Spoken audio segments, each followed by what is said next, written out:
আপনি চাইলে কিন্তু আপনার নরমাল একটা স্মার্টফোন দিয়ে ঘরে বসেই আপনার জমির পরিমাপ, কার নামে জমি আছে, বাপ-দাদার নামে জমি আছে, আপনার নামে জমি আছে কিনা সেটা খুব সহজেই চেক করতে পারবেন। কিভাবে করবেন? আমি দেখিয়ে দিচ্ছি। প্রথমে Google Chrome ব্রাউজারে একটা ক্লিক করে দিবেন। পুরো ভিডিওটি দেখবেন তাহলে বুঝতে পারবেন। ওকে?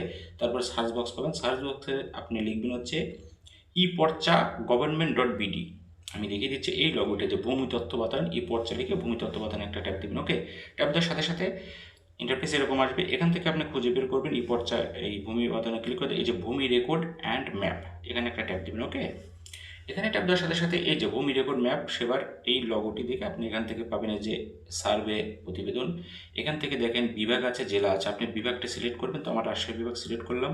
সিলেক্ট করে এখান থেকে ডিস্ট্রিক্টের নাম যে আপনি কোন ডিস্ট্রিক্ট আছেন। ওকে? পাবনাতে আমি পাবনা সিলেক্ট করে দিলাম। একটু নিচের দিকে আসবেন, সাইডেও থাকতে পারে আপনাদের ক্ষেত্রে। ওকে? এখান থেকে আপনি এই যে যে উপজেলায় বাস করেন, আমি যেহেতু সুজানগরে, তো সুজানগরে একটা ট্যাব দিয়ে দেবেন। আপনার যে উপজেলা আর কি, তো আমি সুজানগরে একটা ক্লিক করে দিলাম। ক্লিক করে দেওয়ার পর দেখেন এখানে খতিয়ানের ধরন আছে সিএস, আরএস, এসএ। আপনি যেটা চান, তো আরএসএ বেশি থাকে, তো আরএস একটা ট্যাব দিয়ে দিবেন। এসে হচ্ছে অনেক পুরাতন।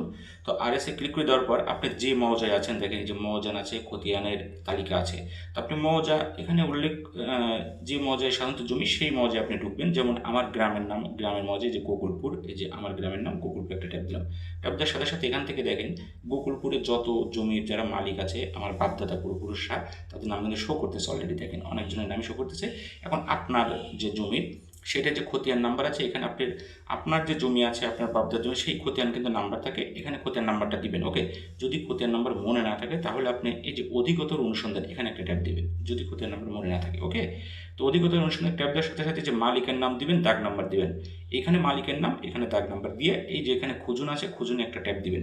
সাথে সাথে আপনার মালিকের নাম এবং আপনার যে জমির যে অরিজিনাল মালিক সেটা কিন্তু বের হয়ে যাবে। এভাবে আপনার জমির কিন্তু পরিমাপ সহজে বের